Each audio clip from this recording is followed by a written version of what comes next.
Hello and welcome back to QOTPOD this fine Sunday morning after the first win in a little while against Cambridge United. How does that feel waking up with that positivity? It's a nice change, isn't it? So, episode 10, QOTPOD, 24th of February, pretty much. We've only been going 2 months. We are particularly proud. And again, thank you for all the people that are liking and sharing. Thank you for the people that are coming up to us and giving us ideas. Thank you also to the people that are looking to volunteer to come onto the show, which is what this is all about.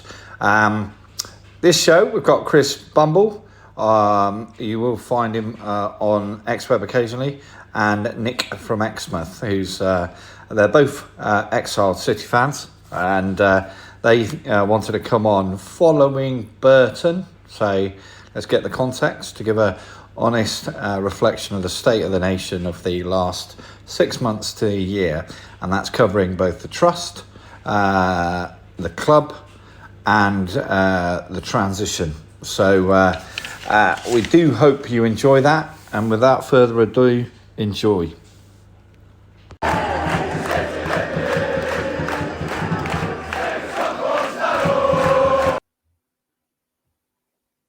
Hi, and welcome back to QOTPOD.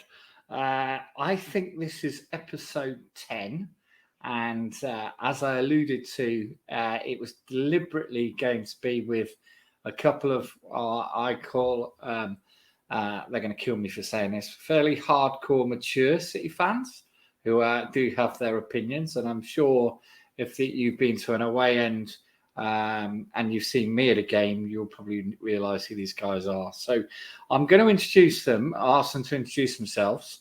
But before I do, the questions I'd like them to answer are, have you ever played any football, right?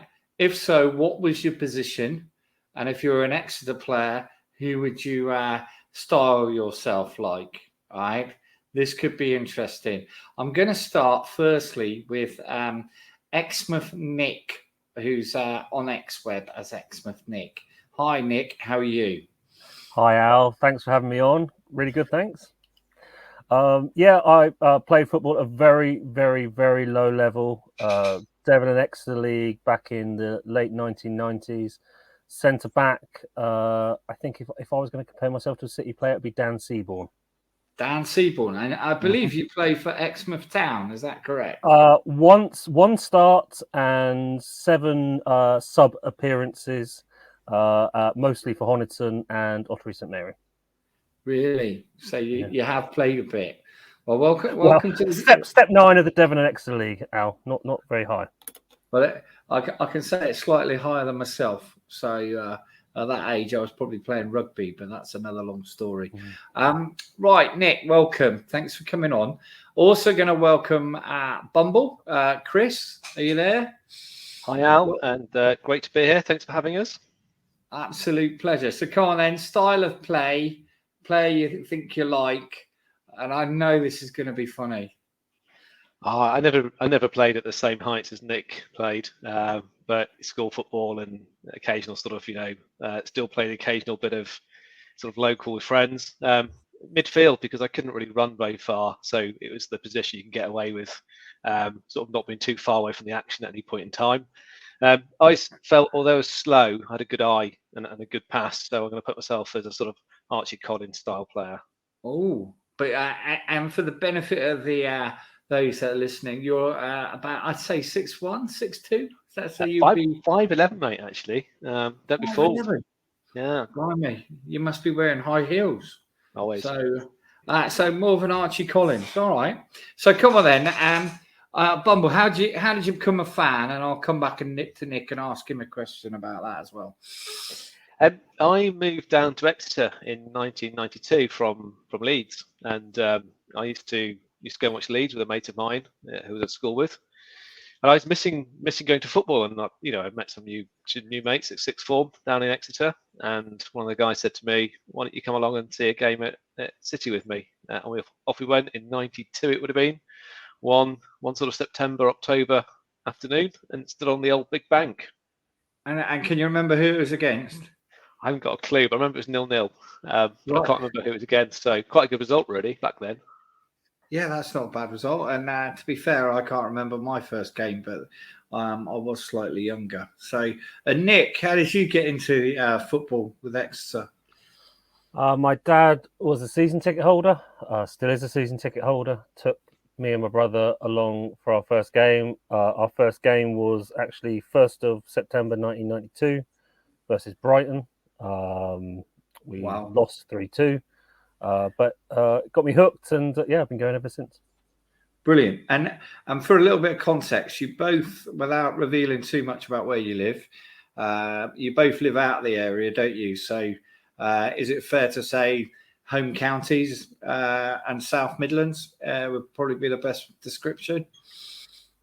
Yep, South Midlands for me, Al. Been here for, nearly 20 years now. And still travelling down. And Bumble? Similar for me, sort of 16, 18 years this way. So obviously missed not being closer to Exeter for the football. And in terms of the football, then, come on, then. I'm going to let us have a bit of a free-for-all at this point. What's your feeling on the general state of the club over the last 6 to 12 months? We're talking Matt Taylor, into League One. Where do you think we are? Bit of context. Well, for me, look, we're 13th in League One as we record this with 39 points. And to me, I think that's really good. I'm happy. If you told me that at the beginning of the season where we'd be now, I would bite your arm off, right? Because we all know that we struggle for budget in this division. We've got 14 games to go. Realistically, we're 12 points from staying up. I think we'll do it. It's been an interesting season, but thank goodness we're in League One after 10 hard years in League Two.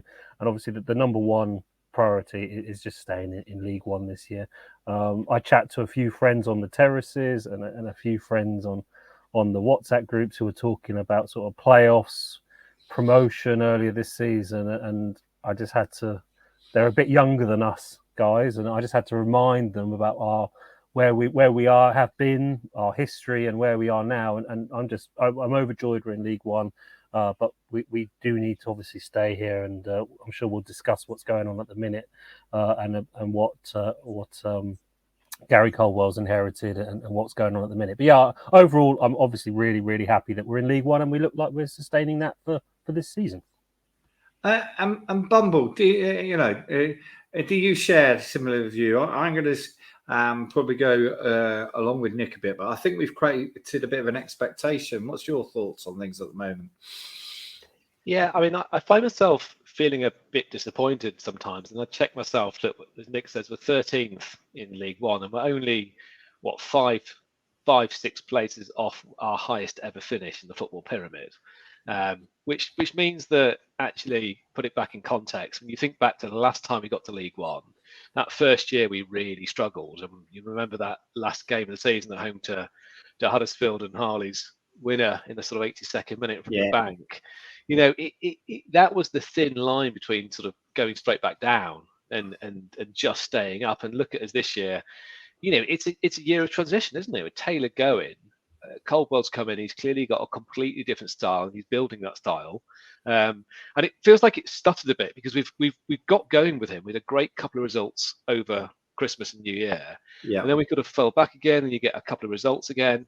But we're 13th, and that's the sort of hard reality. And Nick says, we remember being lower, being in League Two, being in the conference, and it's a bit of a reality check sometimes that you just got to remember that we're in League One, and that's a pretty good place to be. And we should be there next year, and hopefully Caldwell can build on the foundations he's put in place now. He's made some quite significant changes, I think. Yeah, and with those changes, do you think he's set himself up for a little bit of criticism at the moment in terms of it, where things are at the moment? It's easy to be critical, isn't it? he's been here 3 months, maybe not even that long. He's had to deal with a shake-up in the coaching, right? So that's going to naturally affect the players. He's brought in some really good players for our level, I think. I like the look of Mitchell. I think McDonald looks really good. I think the keeper Woods is looked good when I've seen him. And look, let's be honest, we weren't exactly pulling up loads of trees before he arrived. Our corners and crossing and wing play and service to the front three this year has been patchy at best. And so he wasn't exactly walking into a championship winning team beforehand. The new players have to gel. The new coaches have to gel. We've obviously had incidents off the field, which hasn't helped him insofar as creative players not being available for selection. So, look, he's had a tough start. He's had a rough start. I think where he needs to sort of focus on is our home form. We haven't won at home since November. That's so crucial for next season, is keeping those home gates up past the 6,000 mark and making sure season tickets go well early on in the summer. And yes, he's tinkered with the formation. I don't think he knows the best 11 yet. And it looks like he's trying to fit the formation around the players rather than use some of the players in the more natural positions. I kind of see what he's trying to do, but he changes it so often that I think the players get a little bit confused, and I don't think they're quite there yet. So maybe it's a bit too much too soon.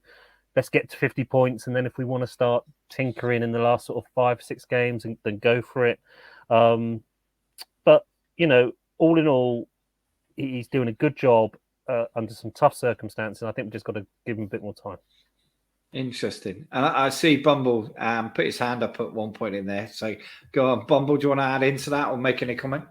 I think Nick hits the nail on the head when he says, you know, maybe he's become a bit of a tinkerman. And, you know, is he doing too much tinkering? Is he inviting criticism on himself? I mean, some of the last couple of games with Kite playing back at right wing back, it just doesn't seem right. It seems to me that we're sort of, you know, people remember the old, you know, square pegs round holes sort of, you know, criticism of former managers.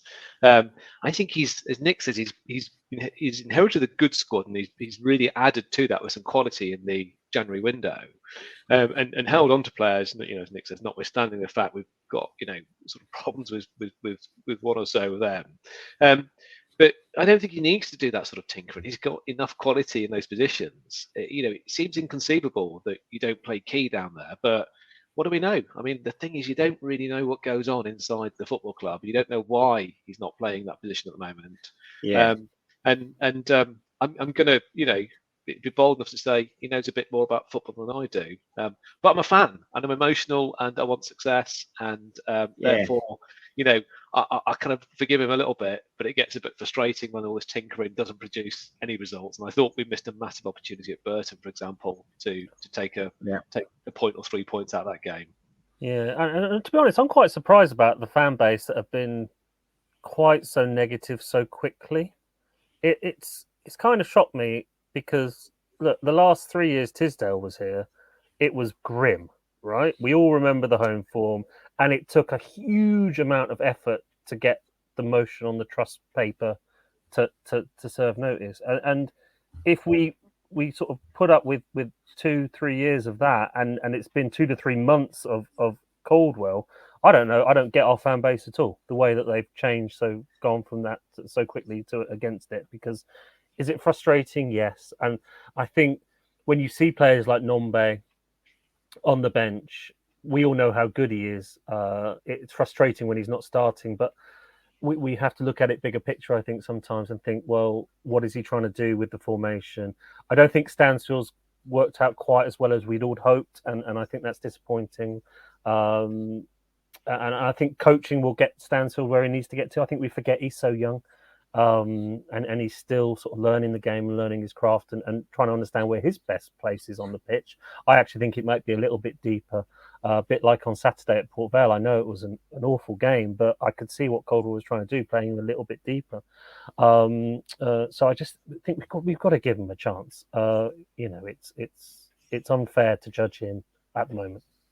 I think it comes with a bit of baggage. I think Caldwell has there's a kind of a reputation around him, which I didn't really know him that well before.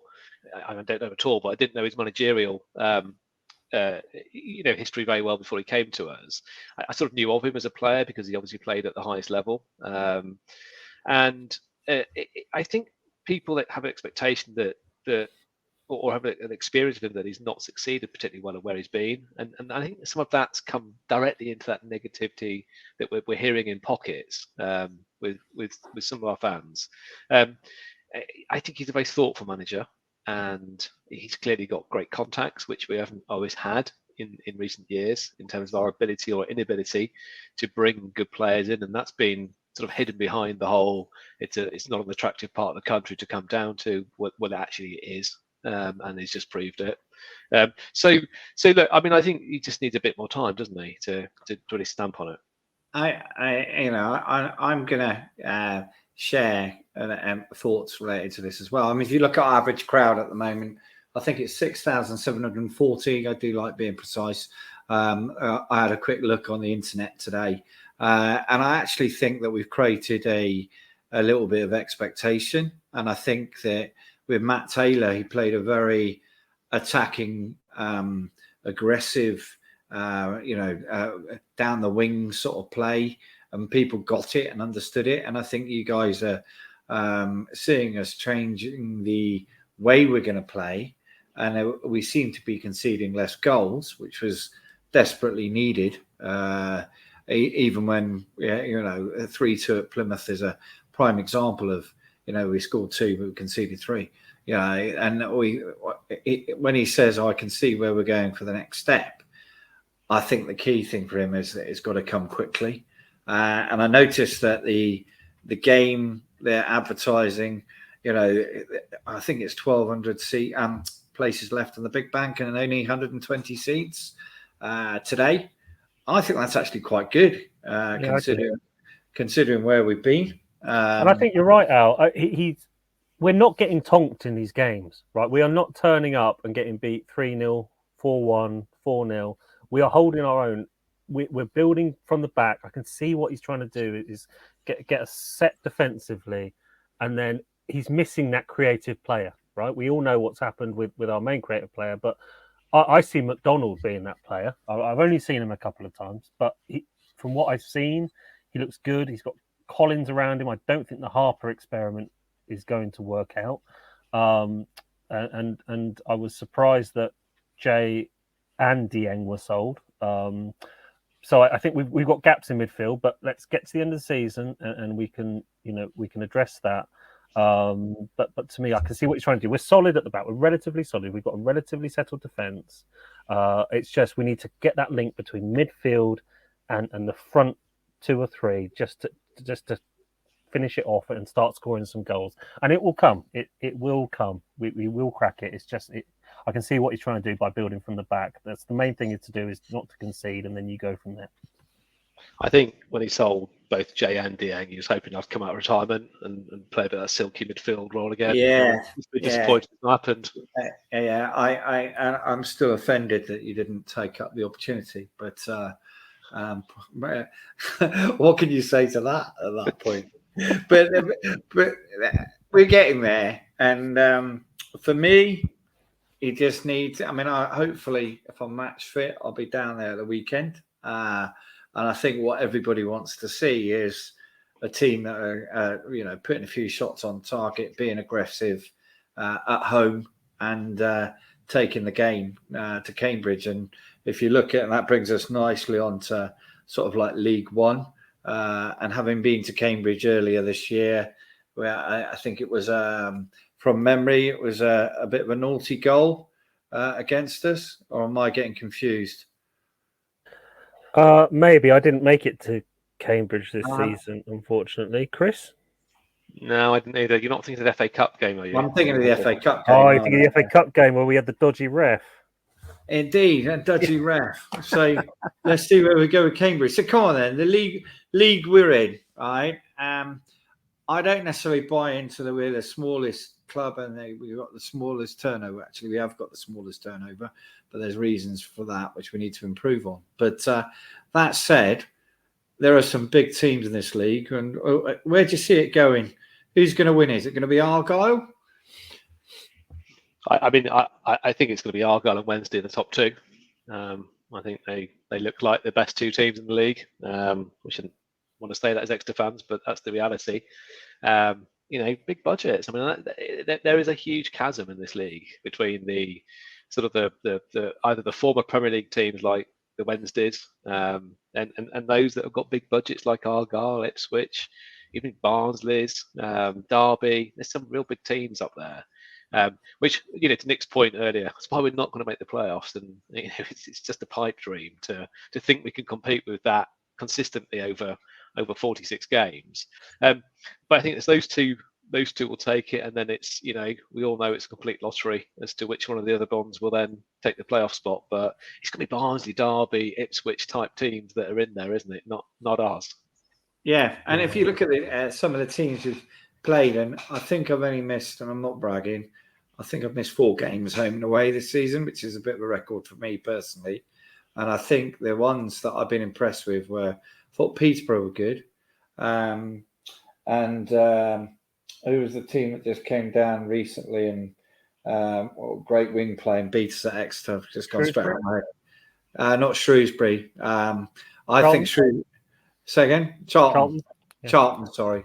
Yeah, thank you, Charlton. And again, you're looking at those sort of teams, and they're underperforming, aren't they? Really? If you're a Charlton fan, you wouldn't be happy, would you? When I saw Sheffield Wednesday play down at City and we drew 1-1, you remember they scored in the last minute? I was super disappointed, and in the club after, I was really disappointed because I think we should have won that match. And my dad and family and friends were saying, "Oh, you're too harsh on the team at Sheffield Wednesday." And I was like, "Well, they didn't even look that good." And they're top and they're absolutely flying. I think you're right.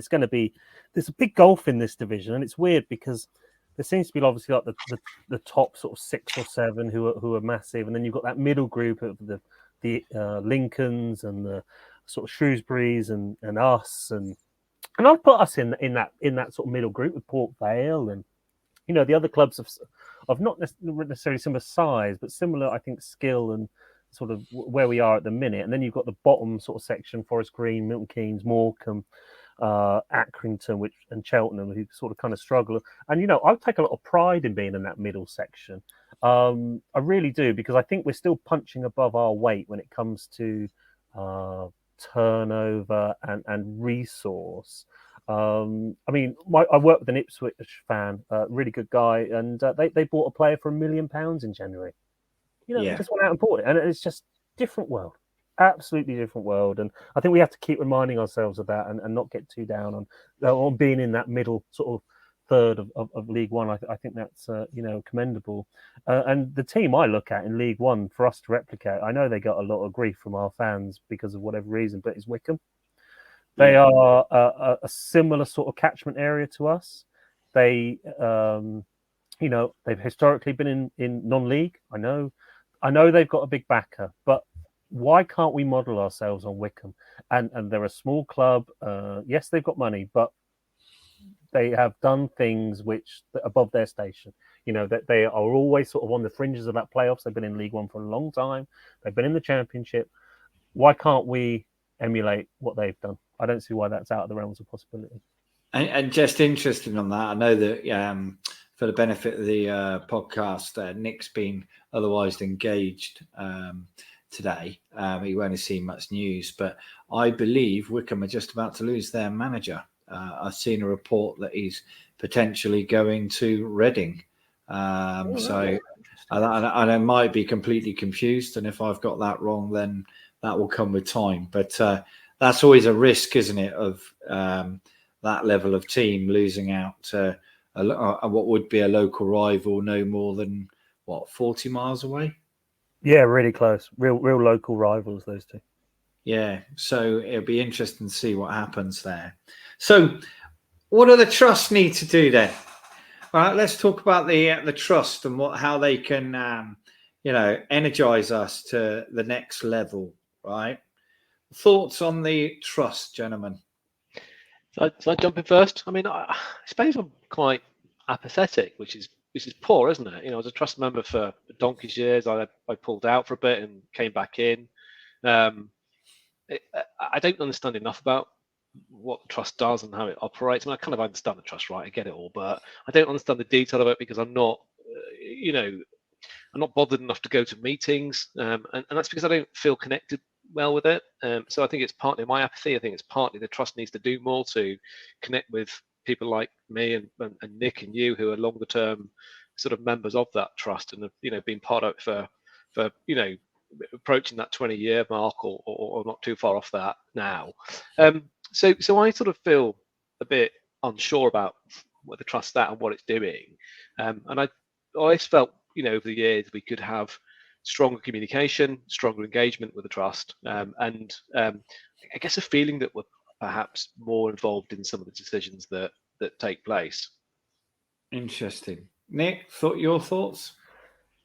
It's a tough one, isn't it? And I feel really loath to criticise anybody that puts themselves out there for election and actually manages to get on the trust board, because I haven't got the time or the energy or to commit to it. So I applaud anybody that does. I really do. It's not a knock on any individual.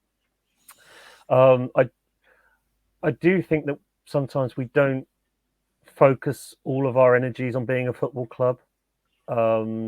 It's laudable that we try to do things, and we do things for the community, to promote inclusivity, women's football, academy football, disabled supporters club. I get it, but I do feel sometimes we're trying to be everything to all people.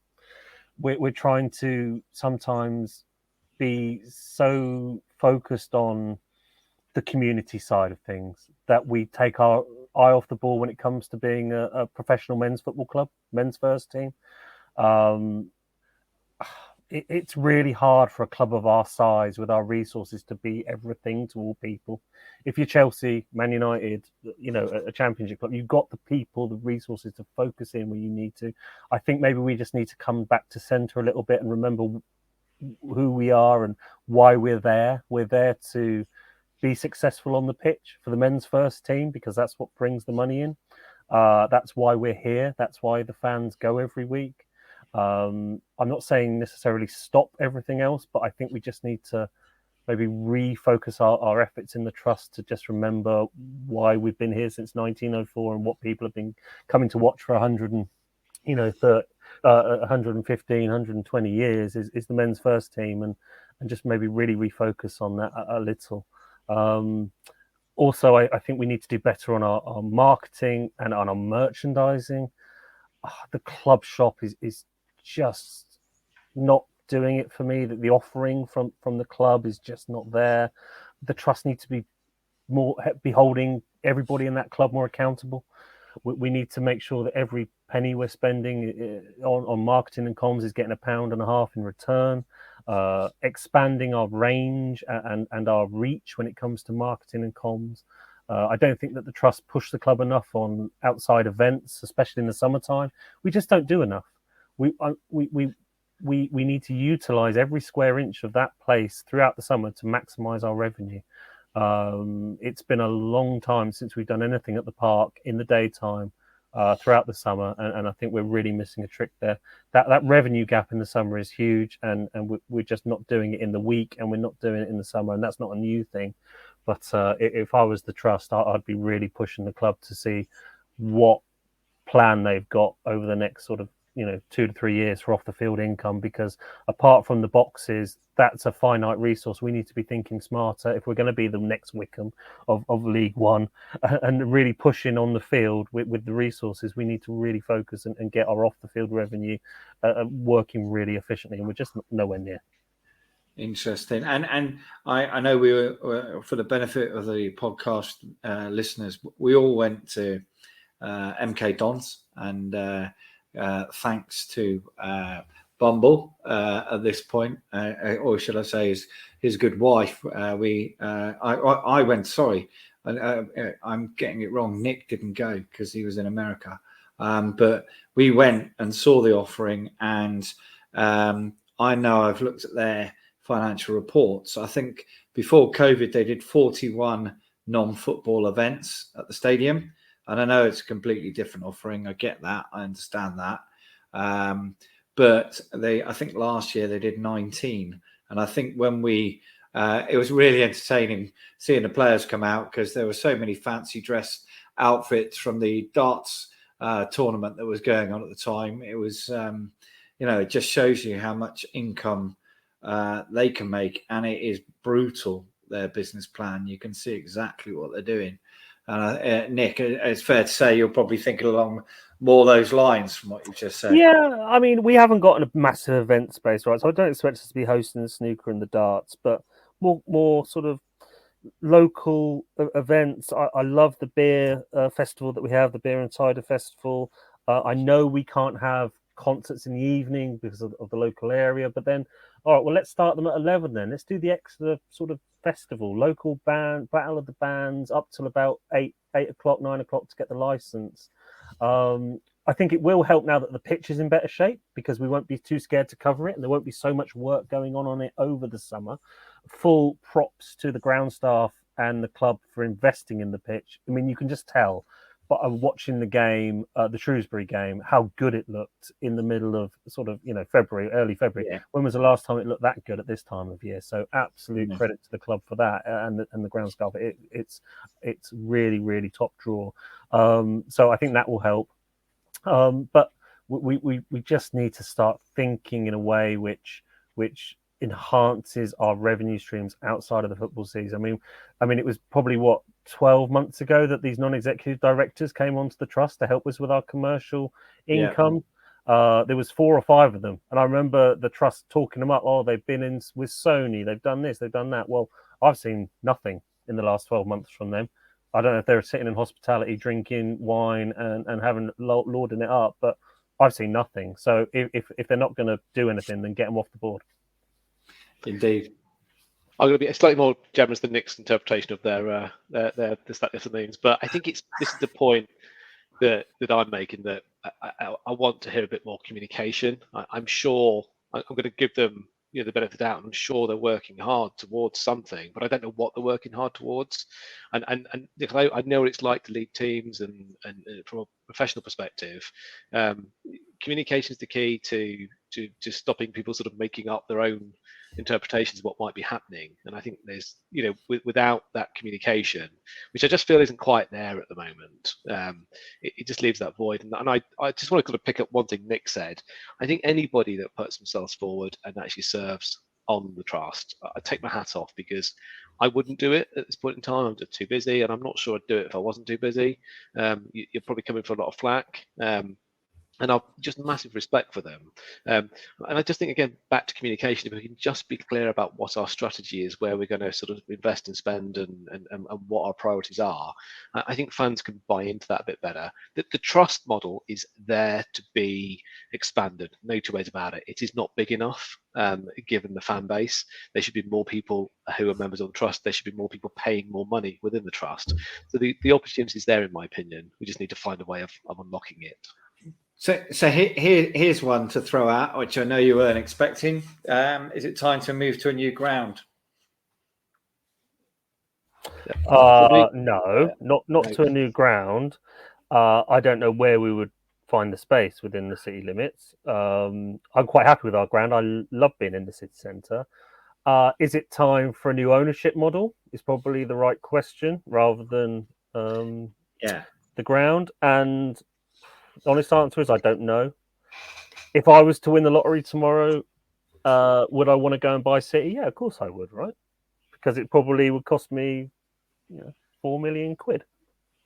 Yeah. Do we need to talk about getting the freehold back from the council? Maybe. We don't talk about it. I don't know why. I'm not close enough to figure that out.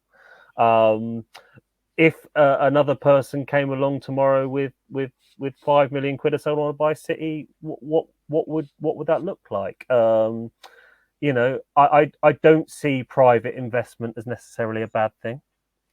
I don't see why we can't sell 49% of the company to a private investor if it came along, depending on who that individual was.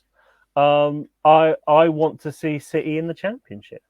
I'm not shy about saying that. I know a lot of people I talk to and a lot of my friends will say, you're living in a dream world, it's never going to happen. But why not? Why can't it happen?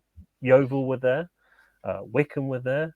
Why can't we be there in a sustainable way? And I don't think anything should be taken off the table just because we've had issues 20 years ago and just because we've never done it before. To me, that's a little bit naive and a little bit short-sighted. I think we should aim big, go big, and go for it. Yeah.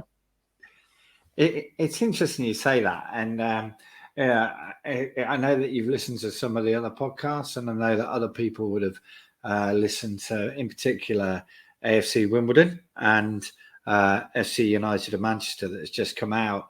And the one thing that I grasped, and I will say firstly, because I know I just threw out a question that was deliberately not necessarily something I was thinking, but FC Wimbledon, they think that we are the model to follow, and actually think that we have done an absolutely fabulous job. And FC United of Manchester will probably say similar. I didn't ask the question, but interestingly, in terms of, and it's a bit of a bugbear, the shares at our end, because if you look at AFC Wimbledon, they only own 70% of the shares, yet they moved to the new plough lane based on getting investment from the city. And we're talking millions of pounds. And I know, yes, they're in London and they've probably got lots of contacts. But if you then look at FC United of Manchester, they were nomadic. They played in 8 or 9 grounds, but then they got a community a fund, and they managed to raise, don't quote me, 6.9 million, I think it was. Yeah, through a PLC, wasn't it? Well, it was through community grants. Yeah, and then the PLC bought the entity, which is an interesting way of doing it. I remember listening to that podcast and thinking, could that work with City? And I don't see why not. Interesting. Okay, and do you think that there's an appetite for fans in partnership to put money in and do it under certain governance, shall we say?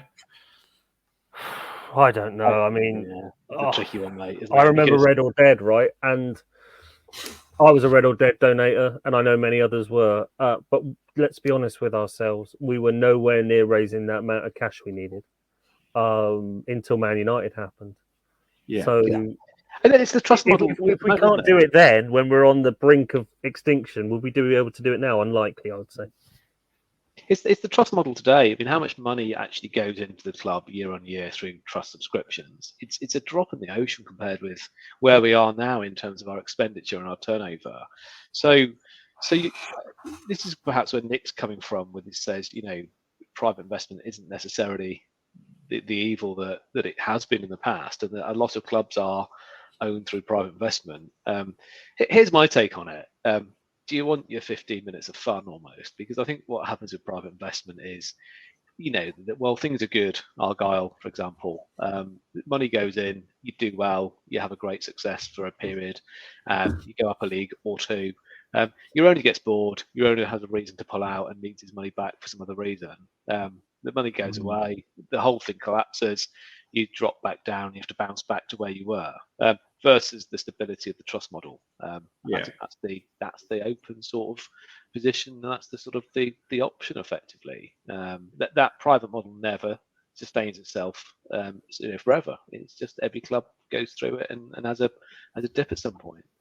And it's interesting. One of Gary Caldwell's former clubs, there's a great podcast. I think it was Partick Thistle. I listened to it on holiday in the summer. It was about an hour long, and it talks about the club, and they were in a similar position, but then they got bought by somebody won the lottery, and he pumped loads of money in, and it was all going very well. And then unfortunately that gentleman passed. and it's not so good. So it's the endless conundrum. So same as Torquay, right, Al, with the lady down there, 15 years ago, and look at another one of Gary Caldwell's old clubs, Chesterfield. Yes.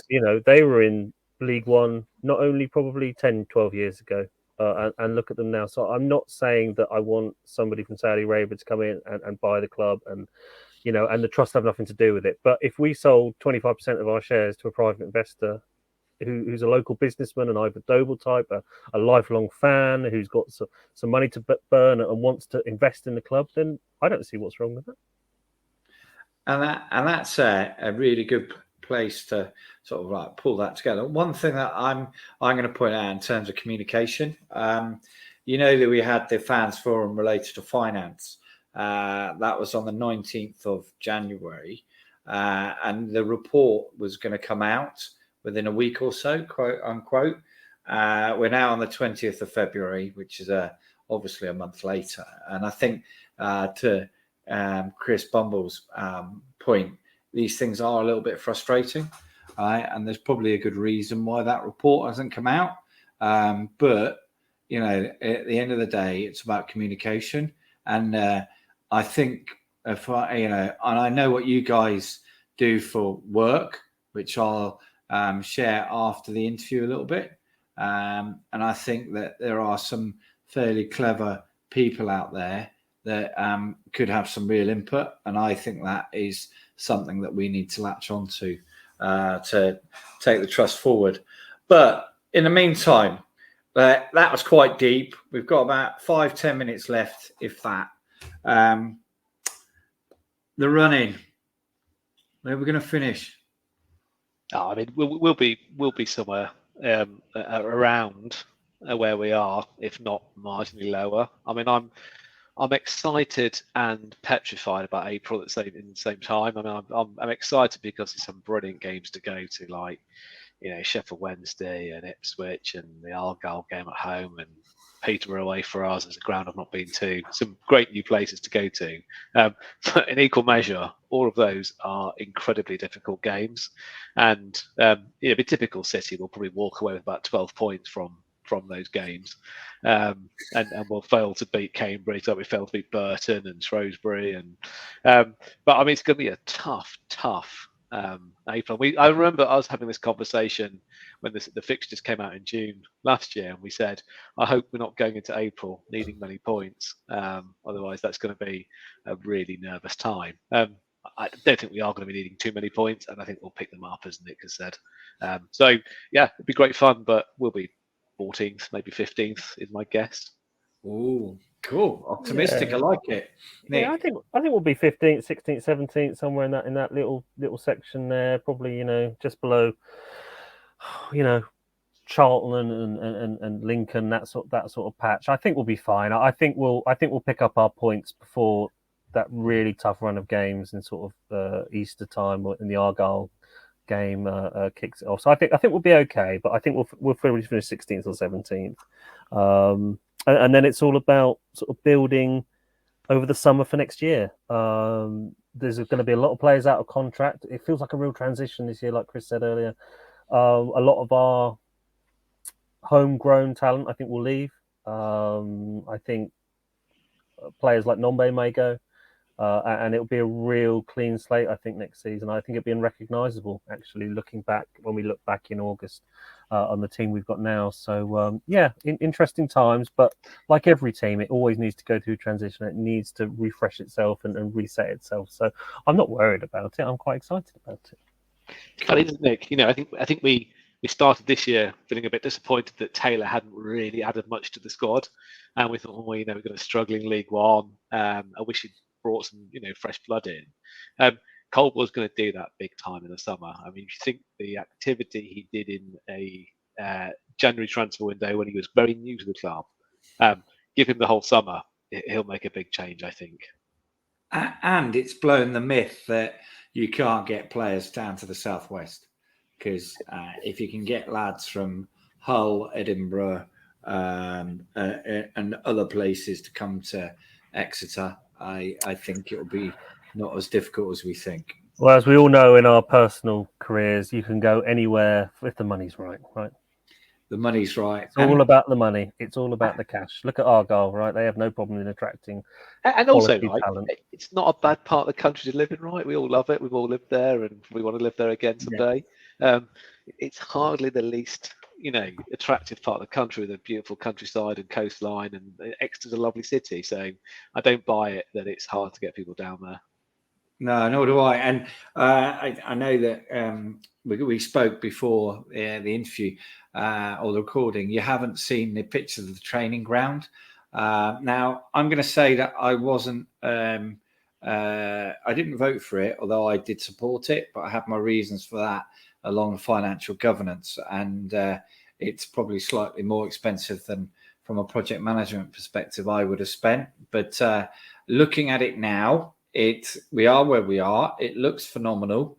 And if you're a footballer coming down to Exeter City, hopefully when they put all the messaging, the advertising, welcome to Exeter, all that stuff, because they've shown it not at its best, I think. But I put that down to their natural enthusiasm for trying to communicate the good news.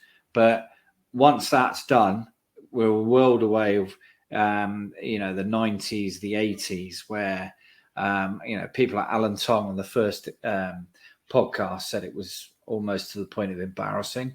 Sean Devine saying that Eamon Dolan was doing the white lines. If you look at it now, we've got a playing surface to die for, both the ground and the training ground, and long may it continue. And I'm going to put a challenge out to my fellow City fans, right, and everybody out there. We need to get behind what happens over the next 5, 6, 10 games. They're really, really important for us, right? And we need to continue that support, because it's. I saw somebody after the Charlton game ranting as they walked out, and I had a chuckle, because I was like thinking, you haven't seen us when we were really bad, and I know you guys have, right? So now's the time to stand up and actually, go for it. So, gentlemen, I hope you share those views. Would you agree with me? Absolutely. And I tell you what, I'm even going to get behind Jake Caprice for the rest of the season. He hasn't been my standout player for the last couple of years. I find him the most frustrating player I've seen in a City shirt for a long time, but I'm going to give him my full support for the next 14 games. Do you know what? If he can only cross the ball first time, it'd be phenomenal. Yes, Bumble's Nick's also right behind Sam Nombe as well, because he and I've got a bet whether Nombe will get to 20 goals this season, and I think he would have done if they played enough. But maybe that's why Nick took the bet on that he wouldn't get there, because he thought he wouldn't play.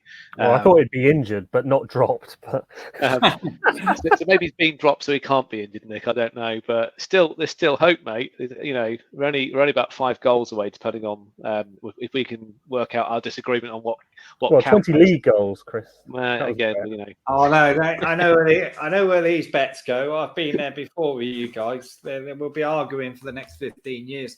In fact, I fell into that with another City fan about a bet that I never even understood, and even 15 years on, he's still saying I've welched on it. So let's hope that bet comes through and Nombe scores 20 goals. Gentlemen, I was dead nervous about putting this one out. Don't know why. It's been thoroughly enjoyable. I hope you're going to come back. I know we should do this every 10 episodes and just have a chew the cud every 6 months and just see where we're going. Yeah, if they'll have us, mate. If the listeners will have us back. As long as your downloads don't drop off a cliff after they've listened to us ramble on. Yeah, and by the way, don't forget Brian McDermott. Evening, Danny Bailey has said he's coming. I hope to get an interview with Danny Bailey, but there's a story there that will come out another time. And gentlemen, thanks for coming on. You've been brilliant, and don't forget, it's a beautiful game. Keep following City, yeah. Thanks, Al. Cheers, Al.